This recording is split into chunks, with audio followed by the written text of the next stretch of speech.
दोस्तों नमस्कार। मेरा नाम है अनूप आकाश वर्मा।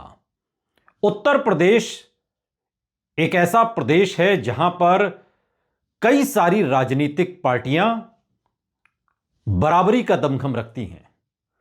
न तो वहां पर बीजेपी किसी से कमजोर है, न समाजवादी पार्टी और बहुजन समाज पार्टी का भी अपना एक वजूद है।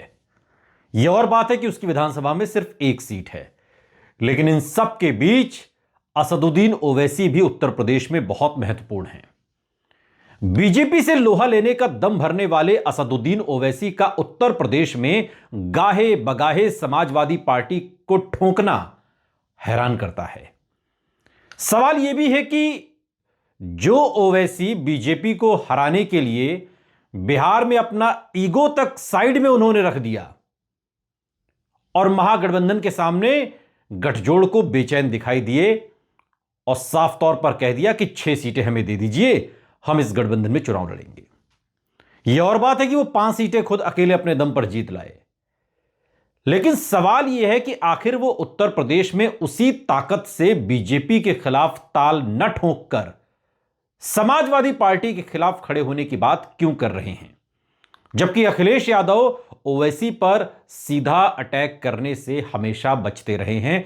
आप याद कर लीजिए, मसला कोई भी हो, अखिलेश यादव के मुखारबिंद से, उनके मुख से आप ऐसी कोई बात नहीं सुनेंगे जो सीधे सीधे एक कहा जाता है ना कि अटैक किया गया, हमला किया गया। सीधा हमला करने से अखिलेश यादव असदुद्दीन ओवैसी पर हमेशा बचते रहे। तो ये कौन सी सियासी सेटिंग है और ओवैसी को इसमें अपना क्या फायदा नजर आता है, आज के इस वीडियो में हम आपको बताएंगे। क्योंकि सवाल यह भी है कि 2027 में असदुद्दीन ओवैसी गठबंधन की कौन सी राह तलाश रहे हैं। क्या वो समाजवादी पार्टी पर प्रेशर बनाकर, समाजवादी पार्टी को अपनी ताकत का एहसास कराकर, समाजवादी पार्टी से गठबंधन करके सीट शेयरिंग के फॉर्मूले में अपनी हिस्सेदारी मजबूत चाहते हैं? एक तो यह कारण हो सकता है।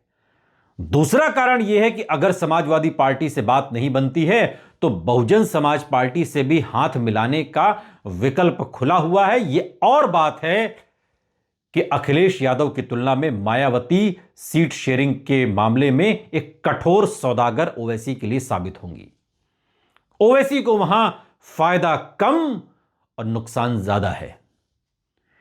एक तीसरी राह भी है, अकेले अपने दम पर ज्यादा से ज्यादा सीटों पर कैंडिडेट उतारकर समाजवादी पार्टी का खेल खराब करने की रणनीति तैयार करना। पिछले विधानसभा चुनाव में 100 सीटों पर असदुद्दीन ओवैसी की पार्टी लड़ी और इस बार 200 सीटों पर उनकी तैयारी है। 20 करोड़ की आबादी वाले उत्तर प्रदेश में करीब 4 करोड़ मुसलमान हैं। 4 करोड़ मुसलमानों की आबादी, और यह मुस्लिम आबादी सियासी तौर पर अब तक समाजवादी पार्टी, बहुजन समाज पार्टी या इनसे पहले कांग्रेस के इर्द गिर्द ही घूमती रही। और इतने बड़े वोट बैंक को साधने के लिए ये तीनों पार्टियां, चाहे वो समाजवादी पार्टी हो, चाहे बहुजन समाज पार्टी हो या फिर कांग्रेस पार्टी, अपना सियासी दांव खेलती रही हैं। लेकिन आप अगर 10 बरस पीछे जाएंगे तो 2016-17 से इस वोट बैंक में एक फैक्टर और जुड़ा है, या यूं कहिए कि एक फैक्टर की और एंट्री हुई है, और वो फैक्टर है असदुद्दीन ओवैसी का फैक्टर। हालांकि अभी तक इस फैक्टर को यूपी में कोई खास सफलता नहीं मिली। पिछली बार 1% से कम वोट शेयर मिला, कई सीटों पर, ज्यादातर पे जमानत जब्त हो गई। लेकिन आप इस बात से भी इनकार नहीं कर सकते, जो डेटा है और डेटा सत्य बोलते हैं, और सत्य यह है कि समाजवादी पार्टी का दर्जनों सीटों पर खेल बिगाड़ दिया। दर्जनों सीटों समाजवादी पार्टी अगर दर्जनों सीटों को हारी है तो सिर्फ ओवैसी की वजह से हारी है। 2027 में यह डर सबसे ज्यादा है। जो 2022 में खेल बिगाड़ने का ट्रेलर ओवैसी ने दिखाया, वो 27 में अखिलेश यादव के सामने खड़ा है। लगातार ओवैसी यूपी में अपनी सियासी जमीन तलाश रहे हैं, और कहा यह भी जा रहा है कि असदुद्दीन ओवैसी चंद्रशेखर आजाद की आजाद समाज पार्टी के साथ गठबंधन करने की तैयारी में है। अंदर खाने सारी चीजें सेट हो गई हैं। आजम खान को भी सेट करने के दावे किए जा रहे हैं। कुछ सियासी जानकार तो यह भी बताते हैं कि अगर ऐसा हुआ, यानी कि असदुद्दीन ओवैसी, चंद्रशेखर आजाद और आजम खान, तो अखिलेश यादव के पीडीए पर इसका सीधा असर पड़ेगा।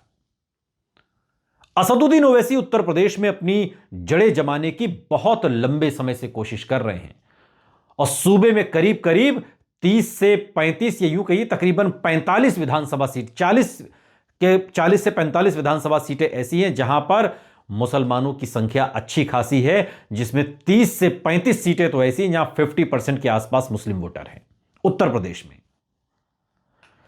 2022 के चुनावों में असदुद्दीन ओवैसी की ज्यादातर सीटों पर जमानत जब्त हो गई, लेकिन नगर पंचायतों में, नगर निगमों के चुनाव में असदुद्दीन ओवैसी की पार्टी AIMIM के लिए काफी संभावनाएं बनती हुई दिखाई दी।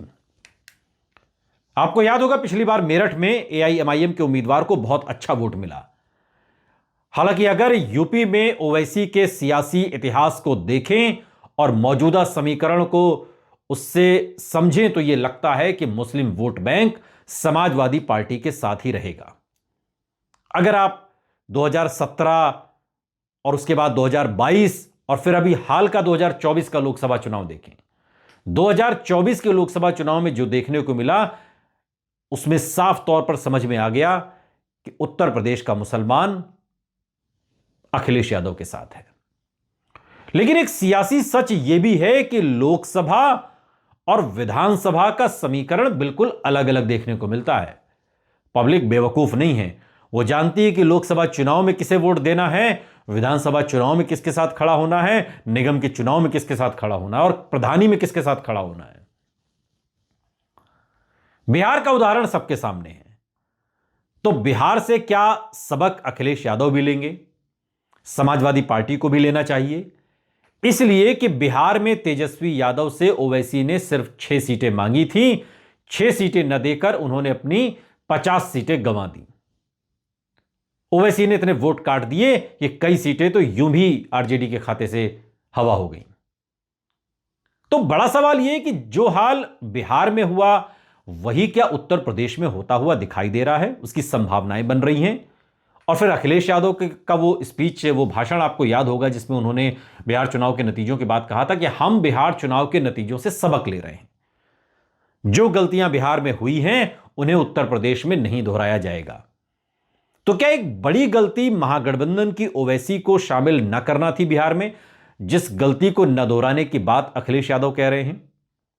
अगर समाजवादी पार्टी या कांग्रेस, अब पता नहीं आज तो गठबंधन है लेकिन विधानसभा चुनाव तक यह गठबंधन बना रहेगा, क्योंकि कांग्रेस बहुत ज्यादा सीटें मांगती है, औकात से ज्यादा, हद से ज्यादा। बिहार में भी इतना ही मांगा गया और उत्तर प्रदेश में भी यही हाल होगा। लेकिन फिर भी मान लेते हैं कि अगर यह गठबंधन बना रहा तो इसमें कोई दो राय नहीं कि उत्तर प्रदेश में समाजवादी पार्टी क्या करेगी।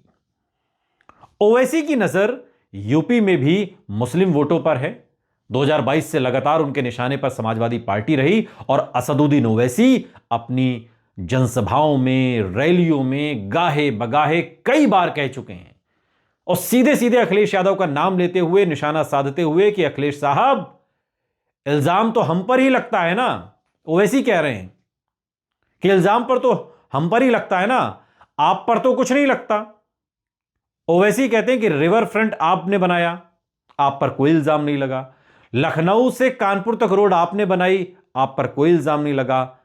आपने सब कुछ किया, आपकी 10 की 10 उंगलियां घी में रही, लेकिन आप पर इल्जाम नहीं लगा।